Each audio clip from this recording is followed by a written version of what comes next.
불법 카메라 수사의 성과를 낼 수 있는 방법 중에 하나를 제가 주문을 하겠는데요. 경찰이 지닌 전국의 851대에 대한 모델하고 스펙을 조사를 해주시고 탐지를 통해서는 적발을 못했는데 이 몰카를 구입한 사람을 대상으로 해서 적발한 예는 있어요. 즉 구매자를 확인하면 몰카를 설치한 범위를 색출할 수 있다는 경찰적인 기술적인 가이드를 제공하시려면 앞서 나가야 가이드를 제공하실 수 있겠죠.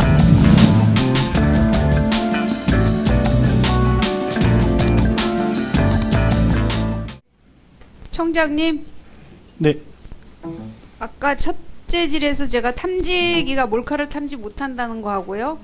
그리고 경찰서의 탐지기 사용 지침도 잘못했다는 말씀 드렸잖아요. 제가 몇 가지 시정 요구를 드릴게요. 우선 청장님 전국의 촬영기기 탐지 장부부터 일제 점검을 해주시면 감사하겠는데요. 경찰이 지닌 전국의 851대에 대한 모델하고 스펙을 조사를 해주시고 또 탐지기 업체하고 간담회를 가지시면 현 실태를 잘 점검하실 수 있을 것 같아요. 네. 그리고 행안부하고 지자체하고 협의를 하셔서 현재 지자체가 약 5,000대의 탐지 장부를 갖고 있거든요.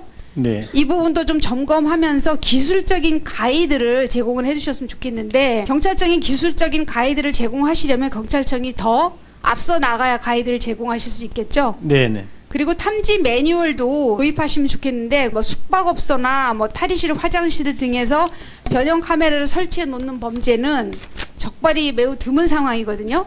그래서 이 부분에 대한 매뉴얼을 업데이트 하시고 또 민간의 탐지 업체들과 지속적으로 소통하시면서 전문성을 확보해 주시면 좋겠습니다. 네네. 예, 그리고 이런 불법 카메라 수사의 성과를 낼 수 있는 방법 중에 하나를 제가 주문을 하겠는데요. 사실 지난 2년 동안 경찰청 집중 점검 기간 동안 탐지를 통한 적발 실적은 실질적으로 사실상 없습니다. 알고 계신가요?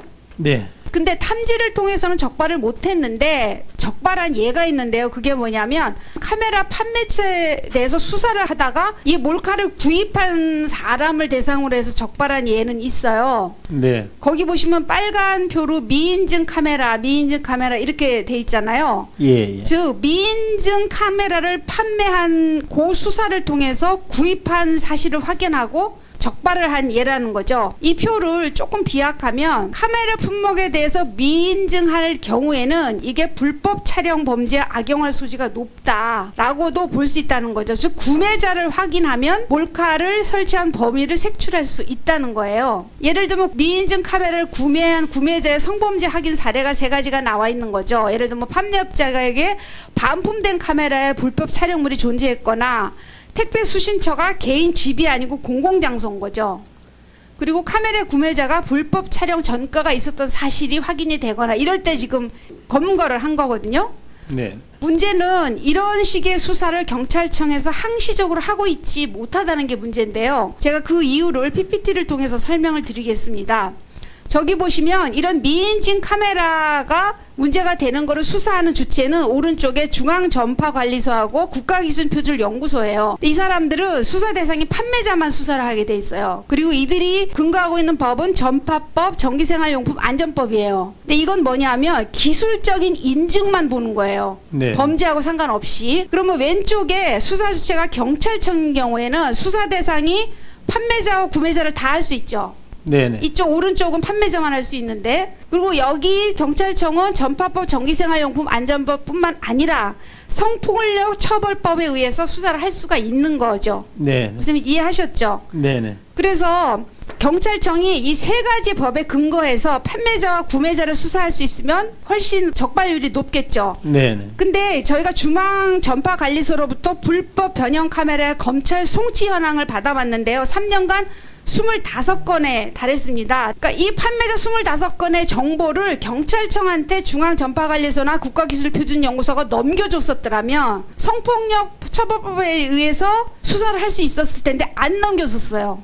네. 안 넘겨줬기 때문에 결론적으로 제가 2가지 요구를 드리겠습니다. 첫째로 전파법 및 전기생활용품 안전법의 위반 중에 제품이 카메라일 경우에는 수사 내역을 항시적으로 받을 수 있도록 협력관계를 구축하시면 좋겠고요.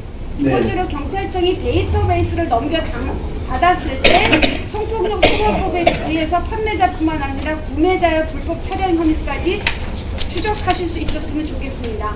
의원님 당부 잘 검토해서 적극 추진하겠습니다.